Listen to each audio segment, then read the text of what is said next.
This is CVM Live, the evening edition. Now it's time for major stories in detail. And we begin with the Minister of National Security, Robert Montague, who says he's disappointed with the report from Police Commissioner George Coelho on the circumstances surrounding Monday evening's activities, which resulted in a traffic pileup on the Palisados Road leading to the Norman Manley International Airport. He said the report is inadequate as it has not addressed the questions he raised. It did not outline the conditions of approval and did not clearly speak to a policing plan that was put in place for the event.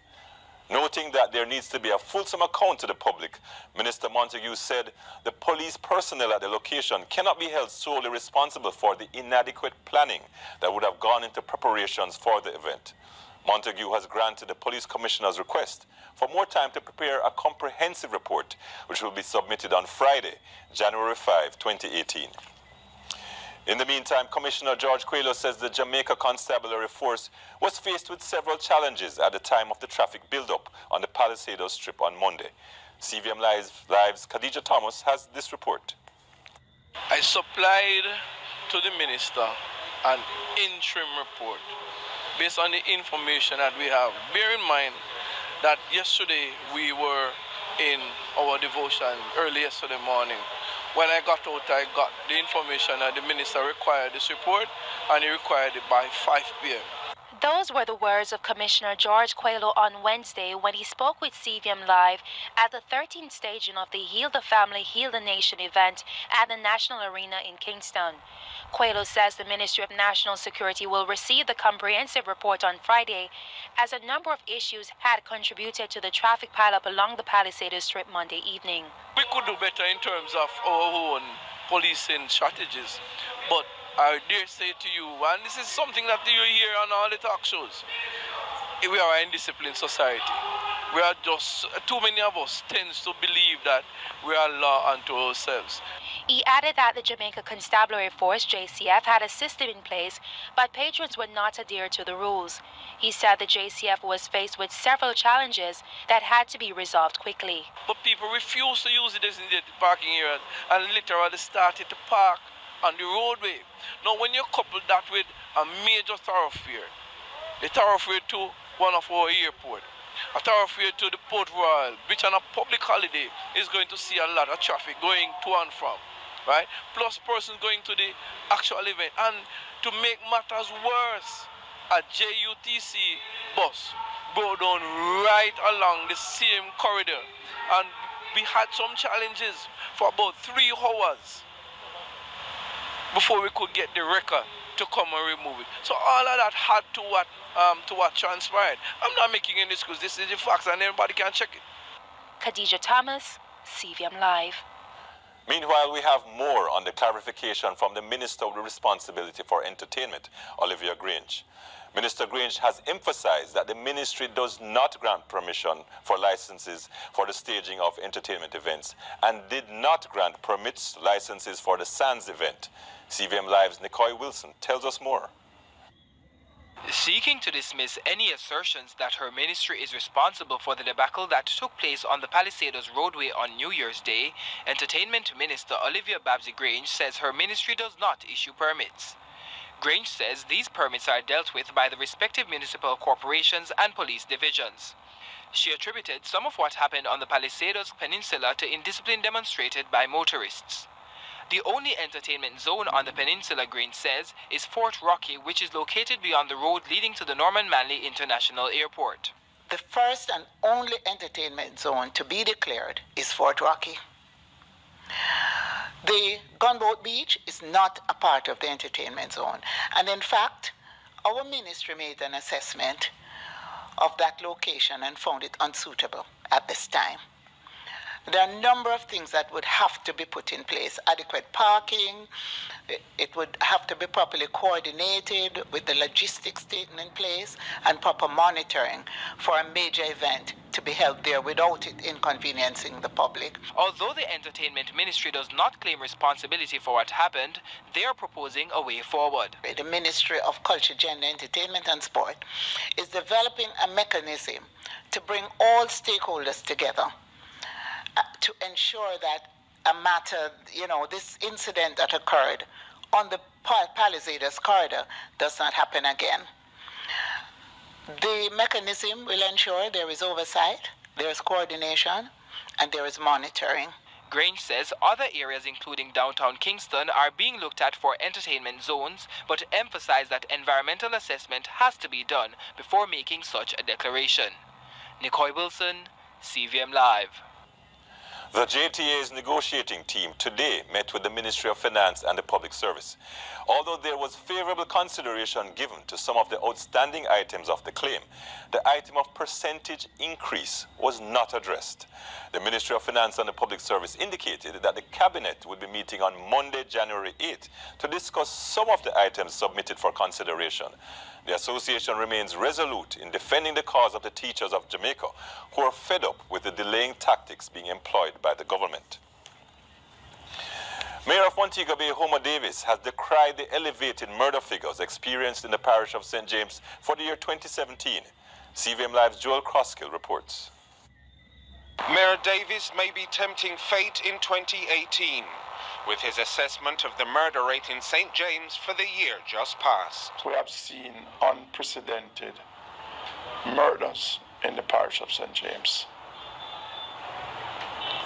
There's no doubt in my mind that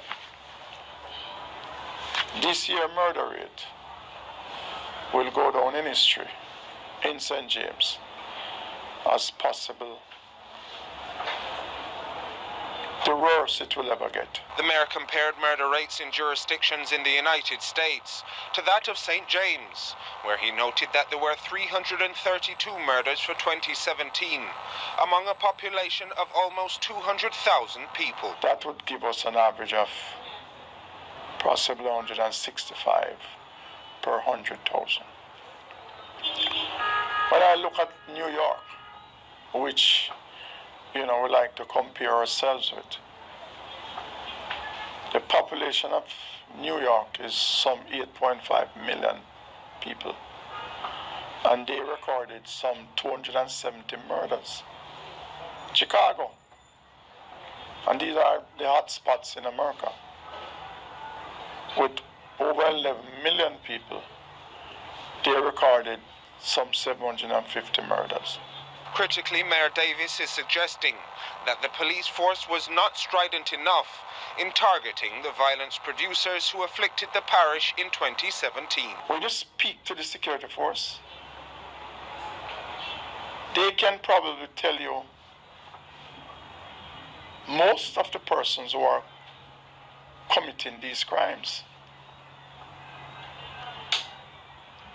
I would love to see a greater push, a more intensified approach, a more strategic approach to apprehend these men. Joel Crosskill, CVM Live. The police commissioner says the Jamaica Constabulary Force will be implementing several crime-fighting strategies for 2018. He says they will be doing outreach programs within several communities to ensure that the presence of the JCF is felt. We aim to build on our outreach program. We need to build on our how do we interact with the public. So more of us will have to go to the corners to get into the neighborhood watches, get into the youth clubs, all of those avenues to get back, to build the type of relationship that we once had. The revelation came during Mr. Coelho's interview with CVM Live at the National Arena on Wednesday.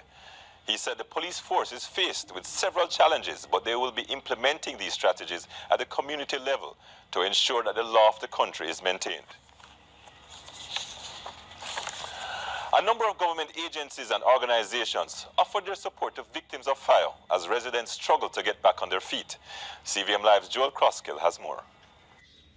Jamaica's social safety net descended at 1 Slipdock Road in Kingston 2, following a fire which ravaged sections of a domicile which housed over 60 people on New Year's Day, killing one. It was about 4 in the morning when I heard fire, fire.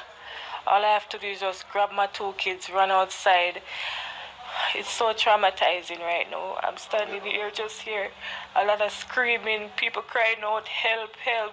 I have to throw my kids from the third floor to the bottom to let people catch them for me. Then we run down, we run out, leave everything. Sergeant of Police in the Kingston Eastern Community Safety and Security Branch, Wickham Campbell, offered words of condolences and support on behalf of a number of agencies, including Food for the Poor, which had turned up at the premises seeking to assist its now homeless residents. We will continue to work with the victims here, and I am appealing to the community at this time, all the agencies in the organization in the Kingston Eastern Division who can render some support to these people. I'm urging you to do so at this time, especially the children, because school will be opening Monday and they are mostly affected because they lost everything. They're going to need things like clothes and food, etc.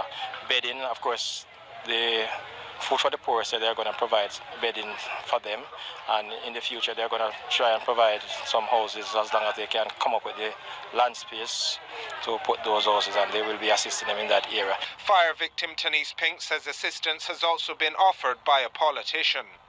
We're so traumatized. We're asking for help, please. We're begging the Prime Minister, please. We don't see you. You stay here for the people. We are your people. So we need some help. That's what I'm asking for the children to go back to school. Oh my God, nobody. Only Mr. Peter Phillips, he was here and he said he's going to help out a lot. Philip Paulwell, I'm so sorry. Philip Paulwell was here. The origin of the fire, which claimed the life of 85-year-old Corinne Morrison, has not yet been determined. Joel Crosskill, CVM Live. A 30-year-old man from Jamaica is facing the possibility of 18 years in prison after he was convicted of possession of a weapon and assaulting a federal officer. He is O'Neill Christopher Russell. According to a report in the Orlando Sentinel, Russell is to be sentenced in March. He is an illegal immigrant who entered the U.S. in October 2008 and was supposed to leave in January 2009. According to the U.S. Attorney's Office, he stayed on and was pulled over in August 2013 by Orange County deputies. During the traffic stop, 2 guns were found in his car, one of which he admitted was his. He was not arrested then, but immigration agents started looking for him in October 2016 and found him in April. When agents were trying to arrest him, he dragged one of the officers 6 to 10 feet, then slammed him against the house. Russell was then taken into custody. Prosecutors say he also posted a rap video on YouTube called Cop Killer, where he talks about killing officers and never letting them capture him. In a CVM follow-up, more this evening on a teenage Jamaican American health advocate who was one of 5 persons awarded by CNN in December. Nika Lewis reveals the young awardee's plans for 2018 and a possible partnership with local stakeholders for a healthier nation. While some critics locally insist that a recent awarding of young talents by the Prime Minister was irrelevant and that youth do not do enough or consistently, the United States has not lost sight of its young wonders. Among them, 17-year-old youth health activist Haley Thomas, whose parents hail from Kingston, Jamaica, and now reside in New York. Her Young Wonder Award from CNN has given her the drive to not only inspire healthy eating in the U.S., but also in other countries. Last year, I became the youngest certified health coach in the U.S. and the world, as far as I know, but I, was super excited to have that certification, and so I'm just continuing to apply all that I've learned from there to my curriculum that we're building. So 2018, our Happy Kit will be launching in the U.S. and in some places abroad, and I'm really excited about that. And I'm also always doing a lot of stuff on my social media accounts, and I'm always making videos and recipes and things like that, and working on a few projects for different cooking-esque shows, and so I'm really excited about those things, and I'm writing a cookbook as well, so... Oh, very exciting, yeah. She has been featured on a number of international shows, including TED Talks Kids and TED Talks Teen, Rachel vs. Guy Kids Cook-Off. She also founded the Healthy, Active, Positive, Purposeful Youth, Happy Org at the age of 12. For Thomas, it's all about her food being her medicine, not typical for youth exposed to fast food and the like. It's super cool to represent Jamaica in a way through all of this, and to connect and give back to those roots, because without that Jamaican heritage, I wouldn't be so into food, and I wouldn't be so into creating amazing dishes that taste great and are great for you as well. Haley is hoping to change the world one meal at a time. I think childhood obesity and type 2 diabetes and heart disease and all of these things, they're not something that will go away in a day or, in a couple of years. And so there's a lot of work to be done, but I just hope to continue to inspire my peers to take it seriously, but also have so much fun while doing so. Nika Lewis, CVM Live. It's now time for the third installment of our probe series, looking at the sport of cycling. Here is our reporter, Jermaine May. As the wheels continue to turn in the sport of cycling, we talk to national cycling coach Carlton Simmons. Simmons has been plying his trade in the sport for over 10 years. Simmons has been the household name as a coach, enjoying successes in the sport with Marla Rodman, national triathlete Laurie Sharp, among others. But Simmons was direct as to the approach he and the federation will be taking in the very near future. There's going to be a national pool that we'll be selecting from. The business of just having somebody win a national title and that person automatic be a selection for the national team, that dynamics will change. Approximately how many athletes we're talking about? Well, initially we're looking at having about 5-6 to start the camp, because we're having a vibrant international program for this year. So we're looking to pull at least 5 to 6 youngsters, under 23 riders, in that pool to start on a vigorous training program. In order for us to give everybody the type of training and preparation that is required for the Olympics, we have to bring them into a camp just like the other sports. They can't train on their own, and so that is the plan, and that is the first assignment that the coach has, and we're looking at starting that immediately. With all that said, getting to the Olympic Games is the optimum achievement for any sporting discipline. But Simmons, even though very brief in his comment, believes there is hope. It's possible, because the cycle in itself starts now, so it's how we manage the process going forward. In an interview with the president, Joylene, she said that you have some plans of your own. What are some of those plans? But it's not plans of my own. It's a comprehensive plan of the board itself, where some of the things that we'll be looking at is how we can engage the schools to develop a program within the schools, how we can look at developing more coaches in the system, looking at engaging GC faster, and also looking at getting a velodrome. So it's a comprehensive plan. Join me tomorrow when we continue our series As the Wheels Turn. At that time, we'll talk to national cyclist Brandon Reed. Time now for regional and international news with Nicoy Wilson.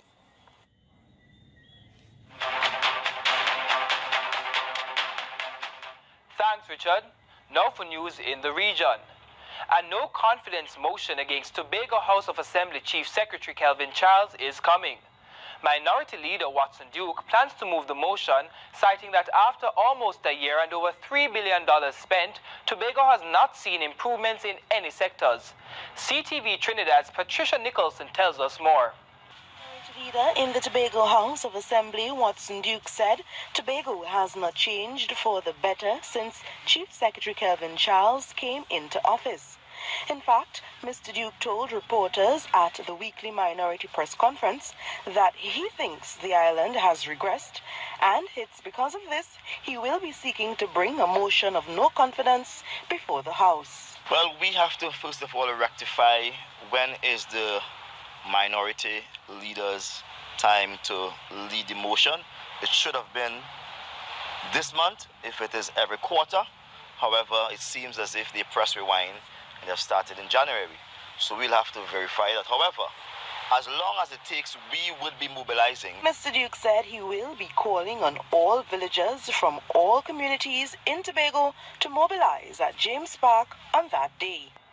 And just off the coast of Trinidad and Tobago, 2 4.5 magnitude earthquakes were recorded off Trinidad and Tobago in the early hours of Wednesday morning, less than half hour apart.